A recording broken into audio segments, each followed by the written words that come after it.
Assalamualaikum warahmatullahi wabarakatuh. Waalaikumsalam warahmatullahi wabarakatuh. Siang ini saya Nidaul Husna, peserta PPG tahap 1 ini akan melakukan wawancara kepada Bu Fitri Ulfasari tentang solusi bagaimana mengatasi permasalahan kesulitan belajar siswa. Selamat siang Bu Ulfa. Selamat siang Bu Ida.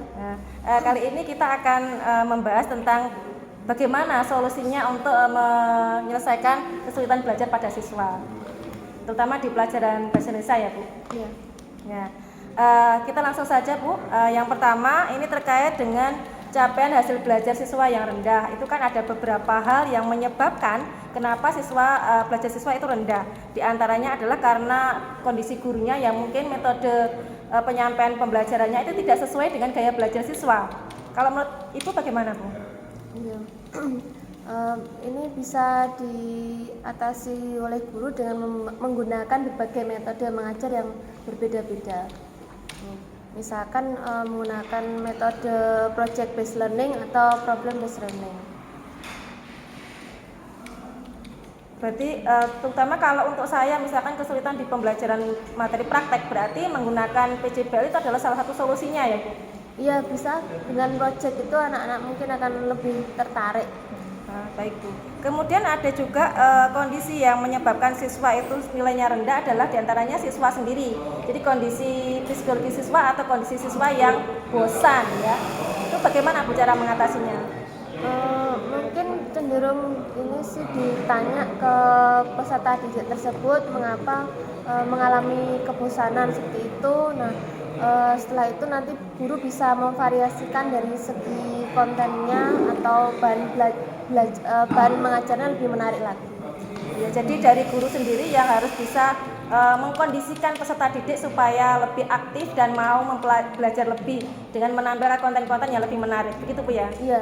Baik Bu, selanjutnya untuk permasalahan yang kedua itu tentang bagaimana peserta didik yang tidak mengumpulkan tugas. Nah, penyebabnya di sini adalah diantaranya karena mungkin guru ketika menyampaikan tugasnya itu tidak spesifik atau tidak jelas.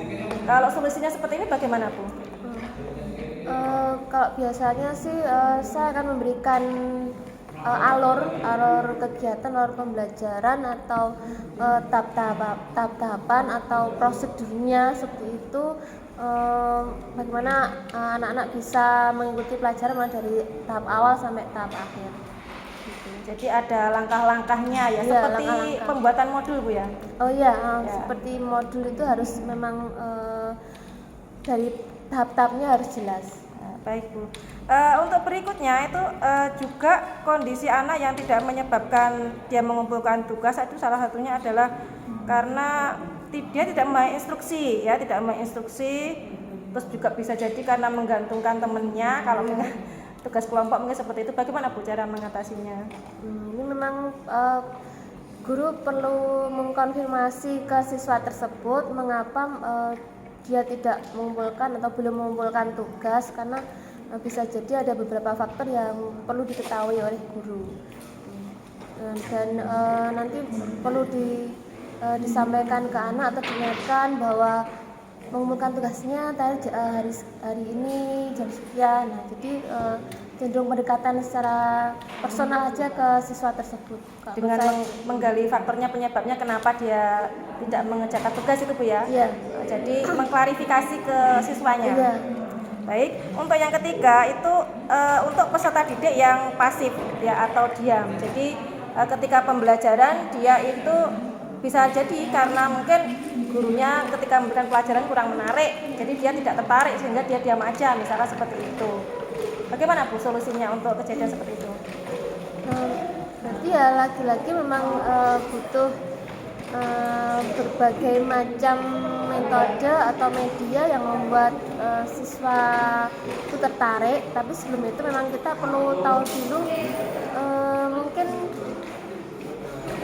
hal atau gaya belajar apa yang disukai anak tersebut. Mungkin seperti itu baru nanti guru mencoba untuk membuat metode atau media belajar yang beragam. Jadi kembali lagi ke guru ya, bagaimana mengkondisikan kelas, bagaimana mengkondisikan siswa itu supaya dia aktif dan ikut serta dalam pembelajaran. Iya. Terima kasih Bu Ulfa atas waktunya. Demikianlah sesi wawancara kali ini. Terima kasih. Wassalamualaikum warahmatullahi wabarakatuh. Waalaikumsalam warahmatullahi wabarakatuh.